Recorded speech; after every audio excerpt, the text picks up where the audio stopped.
블로그에는 지수라는 것이 있습니다. 네이버에서 공식적으로 인정하지는 않지만 이미 많은 대행사들이 활용하고 있죠. 그래서 사장님들이 블로거들을 선정할 때는 지수를 체크할 수 있어야 하는데요.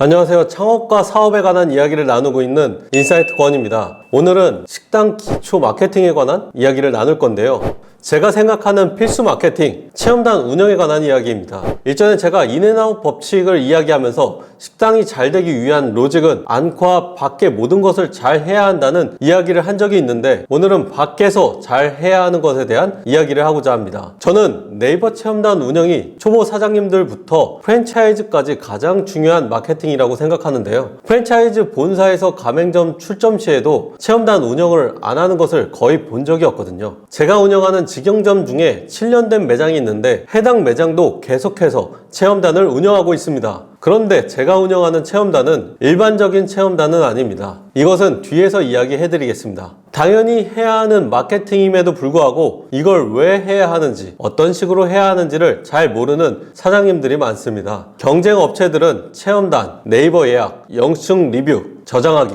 정체 시간 늘리기, 파워링크, 플레이스 광고, SEO 최적화 등등 계속해서 지수를 업데이트하는데 우리만 이런 활동을 하지 않는다? 노출 빈도와 플레이스 순위는 계속해서 떨어질 수밖에 없습니다. 이 부분에 대해 자세히 설명해 보겠습니다.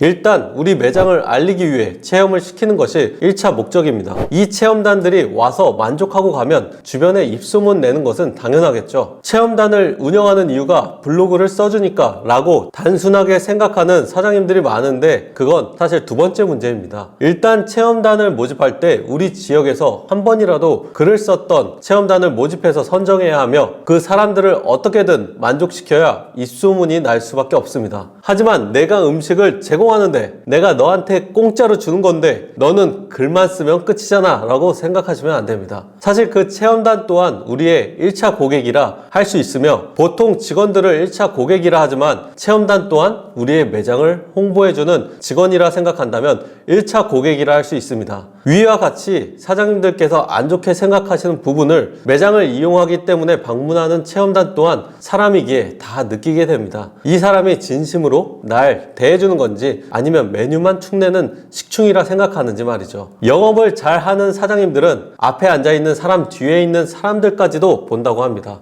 매장 사장님들도 이런 마인드로 체험단을 대한다면, 아, 저 사장님들이 이렇게까지 신경 써주시는데, 또는 이 가게는 무조건 내가 잘 되게 만들어야겠다 라는 식의 생각으로 방문한 체험단 또한 본인이 할 수 있는 부분을 더 잘하려고 노력하게 되겠죠.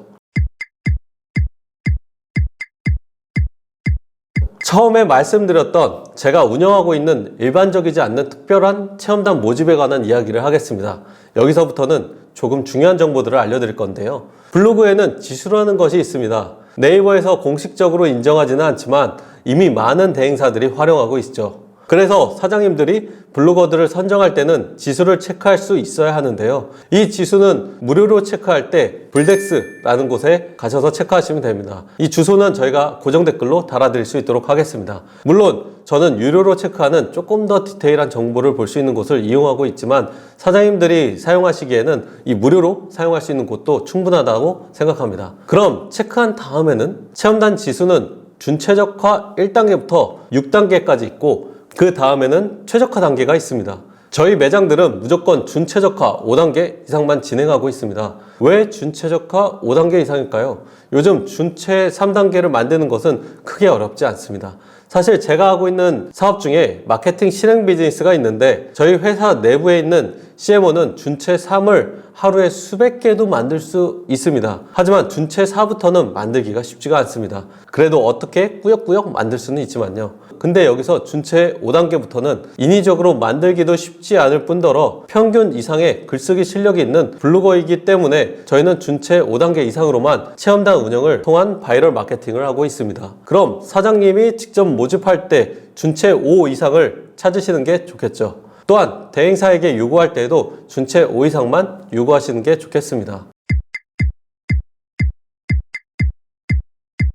일단 지수를 보고 준체 5 이상이 왜 필요한지 말씀드렸는데요. 최소 준체 4 이하는 되도록이면 체험단 진행을 하지 않는 것을 권장드립니다. 준체 4단계 이하는 사실 포스팅을 올려도 노출이 되지 않을 가능성도 높고 사진과 원고, 제목 유사로 인한 부분으로 우리 매장의 메뉴를 제공했음에도 불구하고 리뷰가 노출이 안 된다? 이런 말짱 꽝인 거죠. 심지어 미노출 블로거의 글 발행은 플레이스 로직에도 좋지 않습니다. 그리고 저품질 블로거가 사실상 굉장히 많기 때문이에요. 이게 첫 번째 주의사항인데요. 두 번째 주의사항은 상위 노출에 집착하지 말라는 말씀을 드리고 싶습니다.